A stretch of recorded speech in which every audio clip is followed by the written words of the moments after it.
सबको मेरा नमस्कार।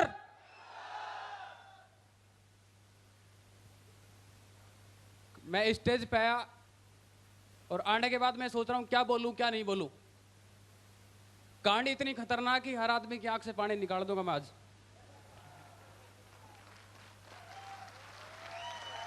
थैंक यू सो मच दोस्तों। सबसे पहले मैं भगवान का धन्यवाद दूंगा जिसने एक इंसान जन्म दिया और इंसान जन्म देने के बावजूद सिक्योर लाइफ में मुझे ज्वाइन करवाने के लिए सद्बुद्धि दी। तो सबसे पहले भगवान के लिए जोरदार ताली बजाइए आप। Thank you so much. उसके बाद मैं धन्यवाद दूंगा मेरे माँ बाप का जिन्होंने विषम परिस्थितियों के दौरान, बहुत बुरी हालत थी, बहुत बुरी हालात के दौरान हमारे घर का एक ही स्लोगन था, नित कमाना नित खाना, नहीं मिले तो भूखे सो जाना। उस कंडीशन के दौरान उन्होंने पाल पोस के मुझे संस्कार डाले और संस्कार डालने के बाद इतनी सद्बुद्धि दी, इतनी ताकत दी कि मैं लगातार काम कर पाया और आपके सामने खड़ा हो पाया। तो मेरे माँ बाप के लिए भी एक बार जोरदार ताली आप बजाइएगा। Thank you.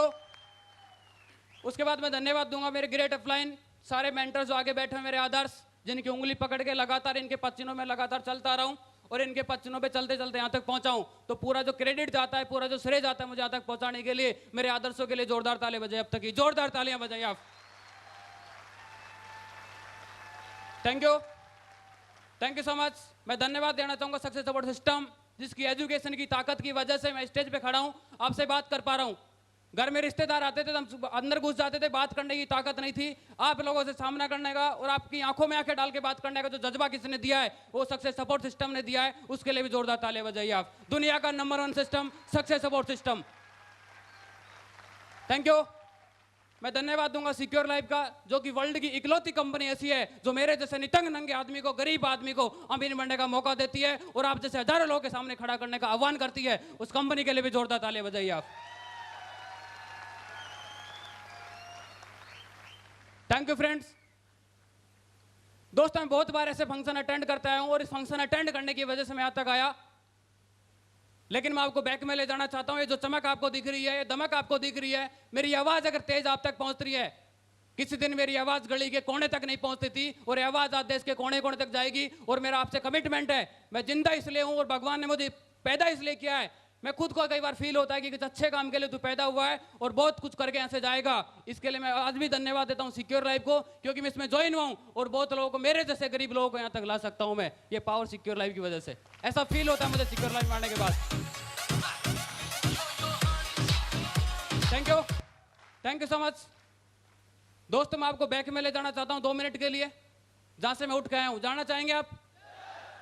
कौन है मुकेश प्रजापत? कहां से उठ के आया ये? किस खेत की मूली है? जानना चाहेंगे कि नहीं? दोस्तों माइसल मुकेश प्रजापत, शाहपुरा के पास विराटनगर तहसील का मैं रहने वाला हूं और आज से लगभग 3.25 साल पहले आप ही की तरह एक शख्स मेरे पास आया और मैं प्लान देखने के बाद मैं यस कर सकता था, लेकिन मनी प्रॉब्लम इतनी थी कि 350 देने की मेरे पास हैसियत नहीं थी। कृष्ण जी मेरे पास आए, कैसे तैसे करके मैंने 350 भी उधार लिए। 350 उधार लेने के बाद मैंने उनको फॉर्म भर दिया। मैंने कहा सर अब डीडी जो बता रहे हैं आप कि एक पैकेज आपको लेना पड़ेगा, सूट बूट हमारे खानदान में किसी ने पहना नहीं है, जानते भी नहीं कैसे पहनते हैं और कैसे सिलता है सूट, मुझे इसकी जरूरत नहीं है, अगर आप ज्वाइन करवा सको तो 350 में ज्वाइन करवा दो। सर ने बोला कि मैं तुझे करवा सकता हूं, कोई दिक्कत नहीं है। ये तो वही बात होगी जब होटल में जाओगी रोटी के साथ दाल फ्री, तो दाल थोड़ी खा सकता आदमी।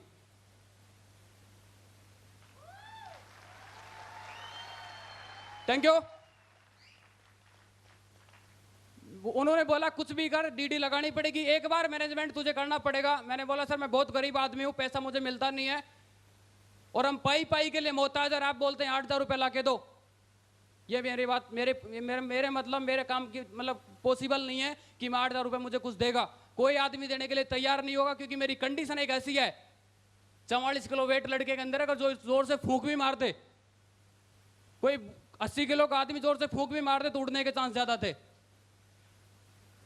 44 किलो वेट मेरा था 3.25 साल पहले। 26 कमर थी मेरी, जो एक लड़कियां मेंटेन नहीं करती, मैं मेंटेन करता था उस टाइम। Thank you. 26 कमर रखना मेरा पैशन नहीं था। गरीबी साली इस कदर चूसती थी कि 26 से बढ़ने ही नहीं थी। गरीबी के खटमल इतने लगे पड़े थे कि लगातार चूस चूस के बेटा तू बढ़ कैसे बढ़ता है। क्योंकि गड्ढे हजार हैं और भरने वाला एक आदमी। मेरा बापू लगातार मेहनत करते करते 2 हाथ से मेहनत करता था हमेशा, कभी हमारे गड्ढे नहीं भर पाया वो आदमी, क्योंकि लीक के फकीर थे सारे हम। एक ही लीक पे चला है बराबर। दादा ने मजदूरी की, परदादा ने मजदूरी की, और बापू ने भी वही लीक पे चलना शुरू कर दिया। उसने मजदूरी का रवैया पकड़ लिया। वो आदमी इतनी भयंकर मेहनत करता था, 1 क्विंटल 10 किलो की बोरी उठाता हर महीने। जो आज मैं रोहतक में खड़ा हूं, मेरे बापू ने बहुत बार पल्लेदारी की है। 3-3 महीने की मुसाफरी काट के आदमी ऐसे निकलता था। बड़ी तकलीफ होती थी हमें, 3 महीने में एक बार मिलता है आदमी। और जिस कंडीशन से जब निकल के जाता था, हम वेट करते थे कभी आएगा कभी आएगा कभी आएगा। और आने के बाद जब आदमी कमा के लेके जाए तो 5,000 रुपए, 3 महीने में 5,000 आदमी कमाए। 7 बहन भाई हमें, पूरा परिवार मतलब मकान इतना कच्चा है जिसकी हालत इतनी बुरी है। तो ऐसा लगता था दोस्त, इस गरीबी से बड़े तो आत्महत्या कर लेना बहुत जरूरी है, क्योंकि बार बार दर्द तो नहीं झेलना पड़ेगा।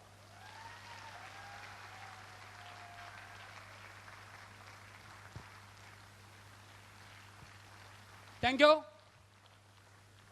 इस गरीबी की कंडीशन इतना झकझोर दिया और मजबूर करती थी हमेशा के लिए, या तो मर जाओ या कुछ कर जाओ। हमेशा के लिए बोलती थी कुछ करना पड़ेगा तुझे, कुछ करना पड़ेगा तुझे, और तुझे करना ही पड़ेगा, क्योंकि मैं दर्द लगातार नहीं देख सकता था रेगुलर। एक आदमी किस कदर तक मेहनत करेगा? ये आदमी 24 घंटे भी मेहनत करे, 1 क्विंटल 10 किलो की बोरी वो आदमी उठा सकता था, क्योंकि उसकी माँ ने देसी घी खिलाया था। हम जैसे 44 किलो के पैदा हो गए, 1 क्विंटल 10 किलो ऊपर रख दे तो हम अंडरग्राउंड चले जाए।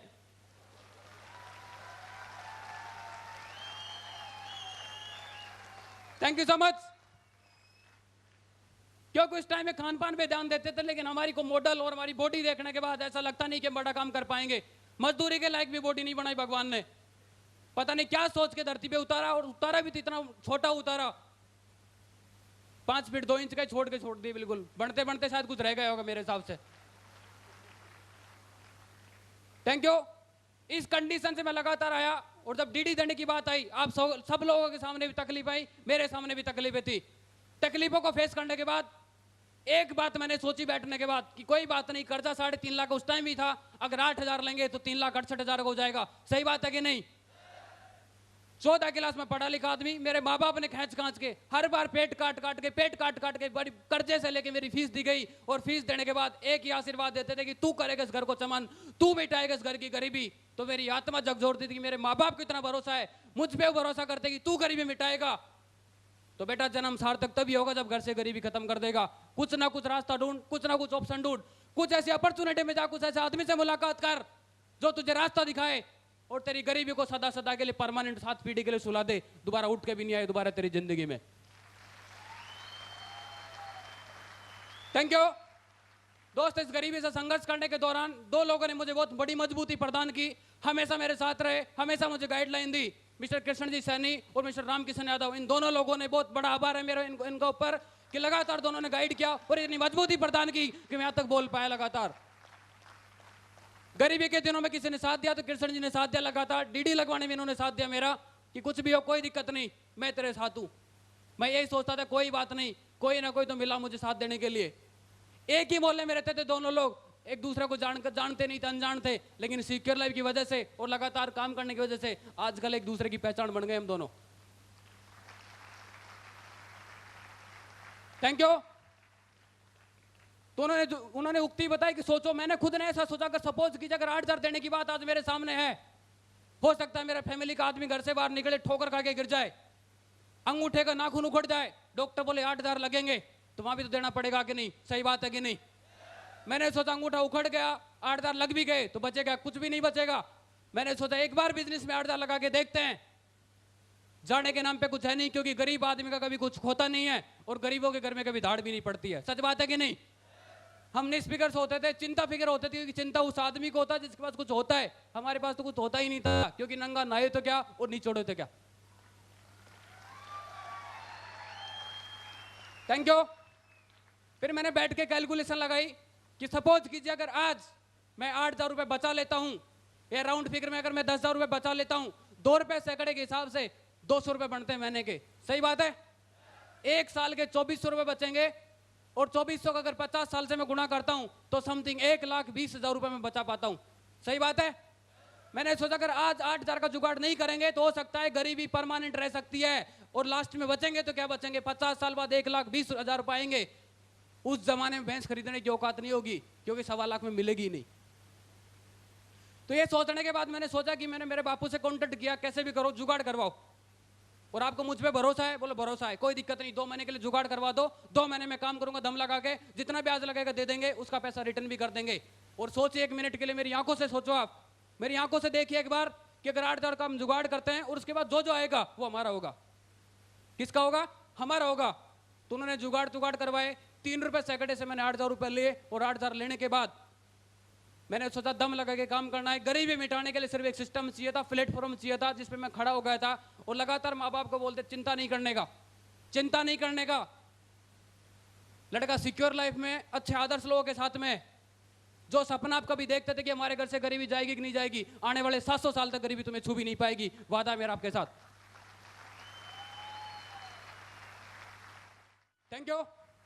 उन्होंने मुझ पे भरोसा किया, जुगाड़ करवा के दे दिया, धीरे धीरे काम करना शुरू किया। और काम करने के बाद बहुत सारी तकलीफें आती कि नहीं आती? मेरे सामने मेरी जिंदगी में बहुत सारी तकलीफें थी। मैंने बताया 44 किलो का मैं आदमी, मेरे पे कोई भरोसा नहीं करता था। मैं बोलता था कि तुम जोड़ोगे तो 2 लाख वीक का कमा सकते हैं, लोग बोलते थे तुझे सकता हो सकता है पहले। मैं बोलता था कि कार खरीदी जा सकती है, बोले 24.5 इंच की साइकिल तेरे पास है, तुझे जरूरत है सबसे पहले कार की। मैंने बोला इसे विदेश यात्रा की जा सकती है, बोले तेरे खानदान में कितने लोग गए, मैंने कोई नहीं गया। तो तू किस खेत की मूली है, फिर तू कैसे आकाश में उड़ सकता है? लोग बोलते थे कि ज्यादा सपने देखने की जरूरत नहीं। इवन शुरुआत मेरी फैमिली ने भी ये किया, विरोध किया कि ऐसा कुछ होता नहीं है। मेरे भाई ने बोला कि ऐसा कुछ नहीं होता, 2 दिन के चौचले 4 दिन बंद हो जाएंगे वापस। मैंने बोला तेरी दुनिया अलग थी, अपनी दुनिया अलग है। क्योंकि मुकेश प्रताप जब से पैदा हुआ है 14 साल से मजदूरी कर रहा है, 14 साल की मेरी उम्र थी, तब से लगातार संघर्ष कर रहा हूं। और आज तक जो जुबान दी है उसको पूरी करके दिखाई है। डायमंड बनने की जुबान दी है, बन के दिखाऊंगा। घर से गरीबी मिटाने की जुबान दी है, खुद मिट जाऊंगा, मिटने नहीं दूंगा लगातार, और गरीबी परमानेंट मिट जाएगी। ये सौभाग्य मुझे मिला है सिक्योर लाइफ की वजह से, जो कि परिवार को मैं सुखी दिखा सकता हूं। Thank you. बहुत सारे लोगों ने तकलीफें दी, लगातार कुछ नहीं हुआ। बहुत लोग शुरुआत में टोंट मारे, कुछ फर्क नहीं पड़ा। मेरा सिर्फ एक ही फोकस था, हिंदी पढ़ा लिखा आदमी हूं और हिंदी में 2 लाइनें मैं जानता हूं, और 2 ही लाइनों को प्रूफ करने के लिए सिक्योर लाइफ में हूं। सुनना चाहेंगे? मेरी खुद की जिंदगी बताता हूं जिनके लिए मैं काम कर रहा हूं। रही मन जग में 2 बड़े, दामोदर और दाम, दामोदर बैठा रहे, दाम करे सब काम। थैंक यू दोस्तों। अमीरी की परिभाषा मैंने आके सिक्योर लाइफ में सीखी कि अमीर आदमी की परिभाषा क्या होती है, लेकिन मैं आपको बताता हूं कि मेरी गरीबी की परिभाषा क्या थी। जब हमने किसी को कर्जा लिया, कर्जा मांग लिया किसी से 1 लाख रुपए, उसको उतारने के लिए फिर 3 रुपए सैकड़े मिलेंगे, उसको उतारने के लिए फिर 3 रुपए सैकड़े मिलेंगे, और उसको उतारने के लिए फिर 3 रुपए सैकड़े मिलेंगे। एडी से चोटी तक की ताकत लगा ले, कभी अमीर नहीं बन सकते हम। सच बात है कि नहीं? क्योंकि आग ही अंगारों से बुझाई जा रही है, जब अंगारों से आग बुझेगी तो कभी आग बुझ नहीं सकती। सच बात है कि नहीं? तो लगातार इस गरीबी को, खूंटे को उखाड़ने के लिए एक डिसीजन लिया, और लगातार किसी की बात नहीं मानी। मेरा फोकस सिर्फ एक ही बात के लिए था कि मुझे पैसा कमाना है, सिर्फ और सिर्फ पैसा कमाना। अर्निंग पर्पस मेरा यहाँ पे था। मुझे मालूम नहीं था कि पैसे कमाते कमाते मुझे बोलने का मौका दिया जाएगा, आप लोग मेरी बात सुनेंगे और ऐसे ऑडिटोरियम में मेरा सम्मान किया जाएगा। ये मैंने सपने में नहीं सोचा था। ये सिर्फ सिक्योर लाइफ की पावर है। Thank you. आगे बढ़ते रहे, लगातार टोंट मारे, ड्रीम लगा यहाँ से, ड्रीम लगा के मैंने एक एक चीज की पूर्ति की। सबसे पहले मुझे नीड हुई कि बाइक ले लेनी चाहिए। मोटरसाइकिल हमने ऐसे परचेज की, फाइनेंस नहीं हुआ मोटरसाइकिल का भी। 50 कम से कम 20 बार उसने हमारी इंक्वायरी की। इंक्वायरी करने के बाद हमारी शक्ल देखता था, मना करता था। मैंने सोचा यार अगर मोटरसाइकिल लेने में इतने पसीने आ रहे हैं और कार लेंगे तो पता नहीं क्या होगा। लगातार फिर उसको लिए, फिर आगे ड्रीम बनाया कि लैपटॉप, 2 लैपटॉप इस बिजनेस से लिए। लैपटॉप की वजह से मैं एक बात बता देना चाहता हूँ, 11th क्लास में मुझे बाहर कर दिया गया था। पढ़ाई छोड़ दी थी मैंने 10वीं पास करके, क्योंकि कंप्यूटर की फीस दी नहीं गई थी। लेकिन सिक्योर लाइफ की वजह से मुझे कंप्यूटर चलाना भी आता है। 2 लैपटॉप ऐसे खरीदे हैं मैंने। Thank you. और आगे बढ़े, सर ने बोला कार ले सकता है। मैंने बोला सर मैं तुच्छ प्राणी, और कार बहुत बड़ी होती है सर, वीआईपी लोगों के पास कार होती है, हम जैसे आदमी के घर में खड़ी करने की साइकिल की जगह नहीं है। आप बोलते कार ले सकते हो, ले भी आएंगे तो खड़ी कहां करेंगे, खड़ी कर देंगे तो साले चोर ले जाएंगे, और गरीब आदमी की दुनिया में कोई सुनने वाला नहीं है। सच बात है कि नहीं? सर ने बोला नहीं तू कार ले सकता है। मैंने बोला सर अगर आपको भरोसा है, तो मुझे भरोसा होने लगा कि मैं कार ले सकता हूं। कार लेने का मैंने पर्पज लगाया, उस टाइम पर्पज लगाया, और आज तक भी हमारे घर में कार खड़ी करने की जगह नहीं है। आज से 2.5 साल पहले कार लेने का एक ड्रीम लगाया। और कार लेने के लिए बहुत सारी चीज़ों की आवश्यकता पड़ती है। सच बात है कि नहीं? मैं आपको बताता हूँ कि मेरा वो बैकग्राउंड क्या है। सबसे पहले पूछा एम्प्लॉय है कोई घर में? मैंने बोला नहीं। बोला ज़मीन है? मैंने बोला नहीं। जमाबंदी? मैंने बोला ज़मीन ही नहीं तो बंदी नहीं है कोई भी, हम ही बंदी है सिर्फ यहाँ पे। बोला घर? मैं साहब घर ऐसा है जिसका पट्टा भी नहीं है और जो उसको बेचेंगे तो 2 लाख बिकेगा नहीं वो। बोला तेरे पास क्या है? मैंने कि मैं हूँ सर, गाड़ी मुझे चाहिए। बोला ऐसे गाड़ी वाड़ी नहीं देते हम। मैंने फाइनेंस वाले की बात बोली, भाई साहब आपने बहुत लोगों को फाइनेंस किया होगा, बहुत लोगों को आपने गाड़ी दी होगी, सब कुछ जिनके पास होता तो उनको तो कहीं से भी मिल जाता है। मेरे जैसे आदमी कार दे के दिखा, असली फाइनेंस की ये पहचान है।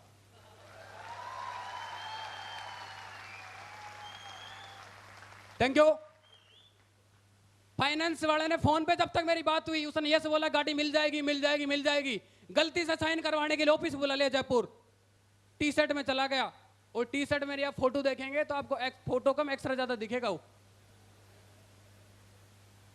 मैं जब गया अंदर ऑफिस में जाने के बाद कि भाई साहब किसको चाहिए गाड़ी? मैंने बोला सर मुझे चाहिए गाड़ी। बोला तुझे चाहिए गाड़ी? मैंने बिल्कुल, मेरी तो बात हो रही रेगुलर फोन पे आपसे। बोला ऐसा कैसे हो सकता है? मैंने कि दोबारा करके देख लो। साइन करवा लिए। साइन करवाने के बाद मुंह पे बोल दे एक बात कि तेरे जैसे आदमी को गाड़ी नहीं दे सकते हम। बोले साला तू दिखता 44 किलो का पूरा, कहीं सड़क पे खड़ी करके रोने लग गया है तो इसका मालिक कौन है? ऐसे गाड़ी नहीं देते हम।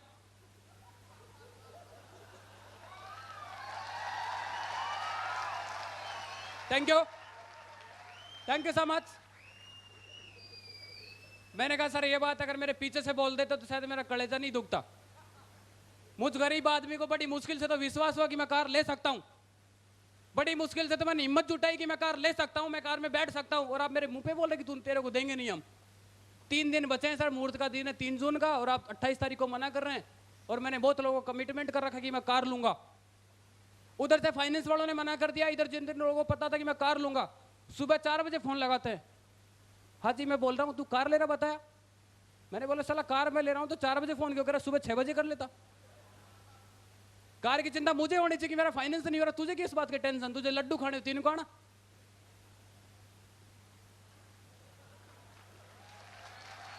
Thank you, thank you so much. लगातार 2 दिन डिप्रेशन रहा कि कार आके रहेगी, 1 मिनट के नहीं टेला। उसी टाइम सिक्योर लाइफ की वजह से इतना कॉन्फिडेंस और अपलाइन की वजह से मैं जब भी योगेश जी को पीछे खड़ा देखता हूं बड़ा कॉन्फिडेंस रहता हूं, कुछ भी काम कर देता हूं बराबर, टेंशन की बात नहीं होती कभी भी। मैंने एक बात बोली उसको, भाई साहब तू फाइनेंस तो होगा और ये गाड़ी 3 जून 2011 को निकलनी है, बराबर 3 जून 2011 को निकलेगी। तेरा फाइनेंस होना हो कोई बात नहीं, इकलौता हिंदुस्तान में तू फाइनेंस नहीं करता है, तेरे जैसी फाइनेंस कंपनी हजारों हैं, कोई ना कोई आदमी मेरा फाइनेंस करेगा और गाड़ी 3 जून 2011 को बाहर निकलेगी। दुनिया की कोई ताकत नहीं जिसको रोक के दिखा दे। Thank you. दोबारा फाइनेंस करवाया दूसरे दिन बात करके, मैंने कि चाहिए भी नहीं तेरा फाइनेंस अभी, गौड़ साहब से सेटिंग करवा। 1 दिन में फाइनेंस हुआ, 29 को गाड़ी बाहर निकली।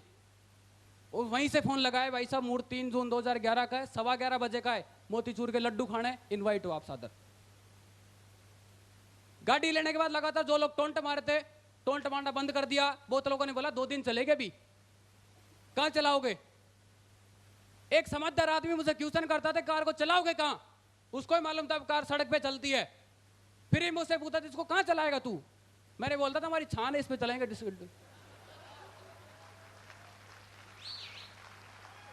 Thank you. इतना नॉनसेंस क्वेश्चन करते थे, सालों को खुद को भी शर्म नहीं आती थी कि बोल क्या रहे हैं। चलाएगा कहां? बोला ऐसा कुछ नहीं होता है। बहुत लोगों ने बोला साला खुद कार में घूमता है, घर में चूहे भूखे घूमते हैं। मैंने कि बेटा चिंता नहीं करने का, चूहे हमारे घर में आज भूखे घूमते, इसका मतलब यह कि मैं पैसे कमाने की सकता हो सकता है जो हम कमा रहे। Thank you. और मुझे ऐसा लगता था कि चूहे भी उसके घर में जाते हैं जिसमें कुछ मिलने के चांसेस होते हैं।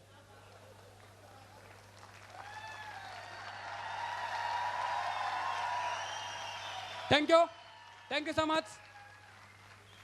फिर आगे बढ़ा मैं, टोंट मारने वाले बहुत लोग थे और शुरुआत में प्लान देखा तो 4 लोग मेरे दोस्त, उन्होंने बोला तू जुड़ जा, हम तेरे डाउन में जुड़ जाएंगे। मैं भी लालच में, इस लालच के चक्कर में 3 रुपए सैकड़े में पैसा भी ले लिया। मैंने मेरे बापू को बोला 2 लोग तैयार है, चिंता मत करो, तुरंत पैसा आएगा वापस। जैसे ही फॉर्म भरा, डीडी दी, उन्होंने बोला भाई साहब जुड़ो। बोला जी ऐसा काम हम नहीं करते हैं, तू ही संभाल तेरे काम को, तूने लड्डू लिया तू खाता रहे इसको बराबर, हम नहीं जुड़ेंगे तेरे साथ ऐसी कंपनी में, ऐसा काम हम नहीं करते, हमारी शान के खिलाफ है। ऐसे लोग थे जैसे तो अमिताभ बच्चन की जैसे बात करते तो शान के खिलाफ है, पहनने को सड़क निक्कर बराबर नहीं मिली उनको आज तक। एक एक आदमी को 4 साल से लगातार मेरे साथ पढ़ रहा है, येलो कलर की शर्ट पहले 2008 में पहनता था, वही 2012 में पहन रहा है और बोलता मेरी शान के खिलाफ है। तेरी शान ही कांति साला जो खिलाफ होगी।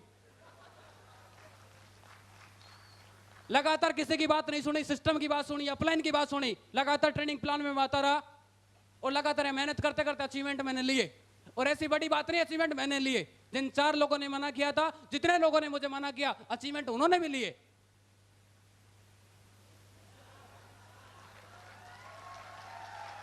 Thank you. ऐसा नहीं कहता कि सब मैंने मेहनत की, मैंने अचीवमेंट ली, अचीवमेंट उन्होंने भी अच्छे अच्छे बनाए, हमने अचीवमेंट ली। मैंने आपको बताया, मैंने लैपटॉप ली, मैंने कार ली, मैंने बाइक ली, मैंने विदेश यात्रा की। उनसे जब अचीवमेंट की बात करेंगे एक ही चीज निकल के आएगी, ओ।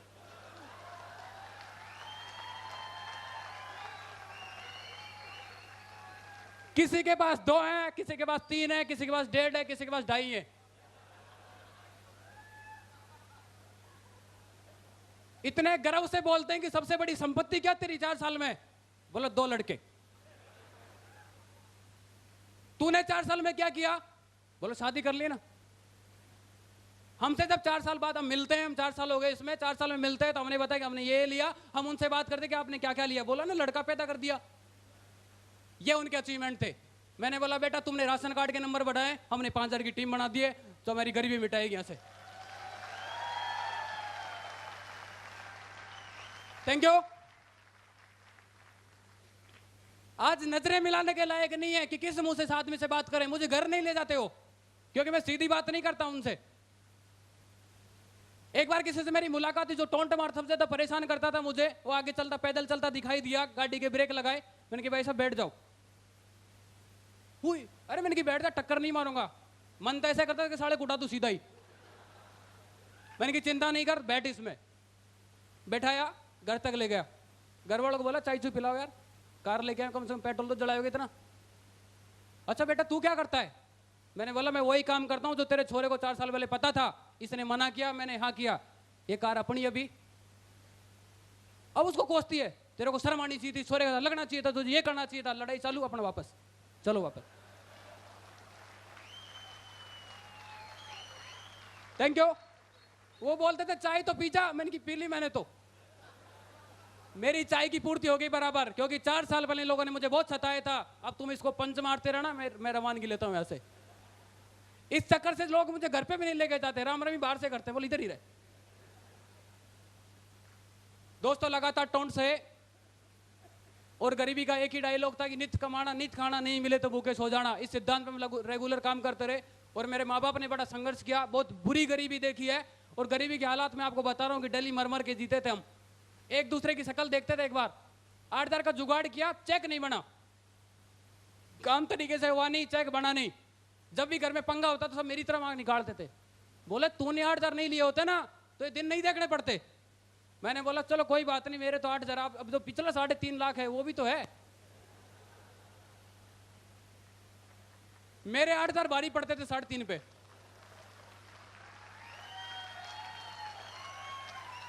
Thank you. दोस्त ऐसे घर में रहते थे हम, अगर करवा चौथ का मेरी मां व्रत करे तो चांद देखने के लिए बाहर नहीं जाना पड़ता था।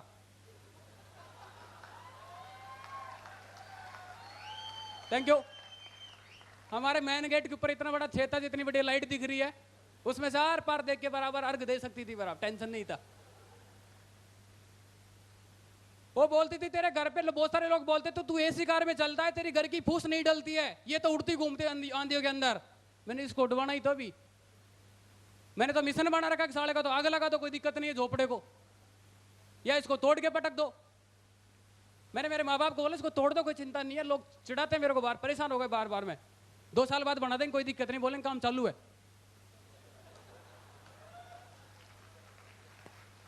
Thank you. मैंने बोला इसको तोड़ दो, कोई बात नहीं, 2-3 साल में बन भी जाएगा, थोड़ा थोड़ा बना लेंगे। लोग बोलेंगे काम चालू है, लोगों को उम्मीद है कि बनाएगा।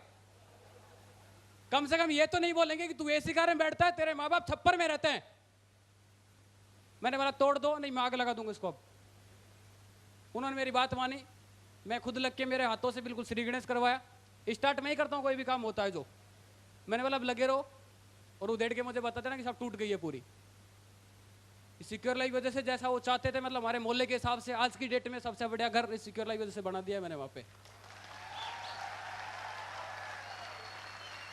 Thank you. आज हमारी गली के अंदर अगर सबसे बड़ी छत होगी तो हमारी है। सबसे ऊंचा घर किसी का मिलेगा वो हमारा है, क्योंकि सबसे पहले गड्ढे में हम ही थे। सबसे पहले बारिश का पानी घुसता था तो हमारे घर में घुसता था। हम वेट करते थे कभी रुकेगी तो पानी बाहर निकालेंगे। आज पानी की हिम्मत नहीं और मोहल्ले वालों की हिम्मत नहीं पानी अंदर डाल दे, क्योंकि 3 फीट ऊपर लिए सड़क से। तो थैंक यू।